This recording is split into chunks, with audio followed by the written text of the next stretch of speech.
So yun na nga, umpisahan na natin yung ating gagawin na hang door. Ano bang tawag dito? Hang tag? Basta yung mga pansabit sa pinto ng mga teacher. So umpisa na siyempre layout nyo muna sa computer. Pag na-layout nyo na, so yan na, print na sa sticker. At nagkakat na tayo ng kasukat nyo lang na phototop. So yung phototop na gamit ko dyan ay ang binili ko na Karol. So para cut na lang. So kasi pag naka A3 siya, maraming sayang. Hindi katulad lang na Karol, kung ano lang yung sukat, so yun lang yung puputulin mo. So ganun lang kasimple pag naglalagay ako ng phototop dyan sa cold laminator natin. Papalabasin ko muna yung dulo, then yan, katulad ng ginagawa ko sa video. So ganun lang kasimple.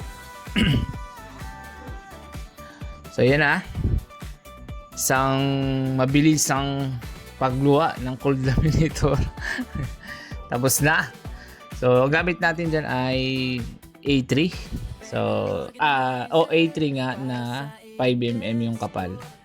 So ang ano lang dyan, mahirap siyang butasin. Yung iba ginagamit ay 3mm para yung pambutas. Mamaya makikita nyo yung pambutas na gagamitin ko. So pwede siyang direct lang butasan. Mamaya ipaliwanag ko yung pambutas. Kasi ano lang yun, nakadesign yun para sa 3mm. Although nakalagay siya doon ay pwede sa 5mm, pero sinubukan ko, wala eh, hindi kaya eh. So ganun lang, patingin natin lahat ng mga exist. So yan, magagamit pa natin yung malaking sobra na yan. Cutting na naman, mga cutting mga insan. So pag nakating nyo na, kailangan ang kasunod niyan ay bubutasan na natin. So yan, tinandaan ko na lang kung saan kung banda bubutasan. So pwede naman kayong gumamit ng marker, ball, o anong klaseng ballpen.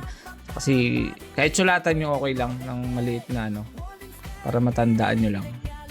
Kasi bubutasin naman mawawala din naman yun. So yan, prepare ko na yung aking portable na barina.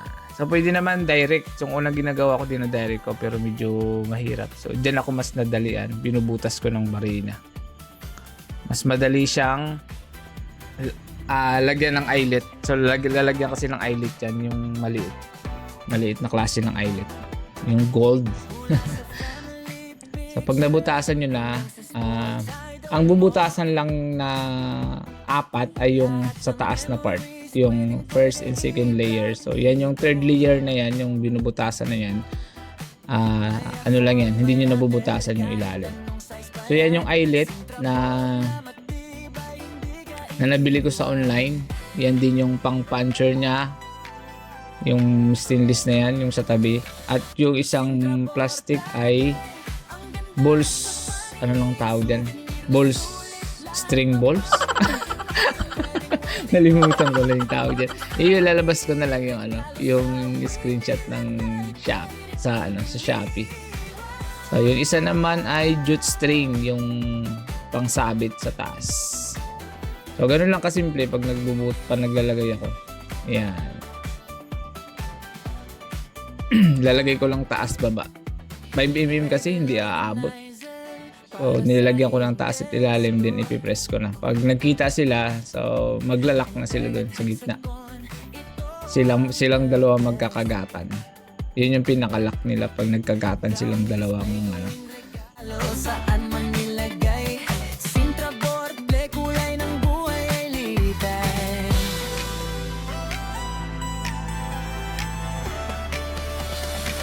Sintra board, plake, ang ganda sa paningin, souvenir na sulit, lahat makapatingin, pwedeng wall decade, molding stand din, regalo sa wedding at birthday.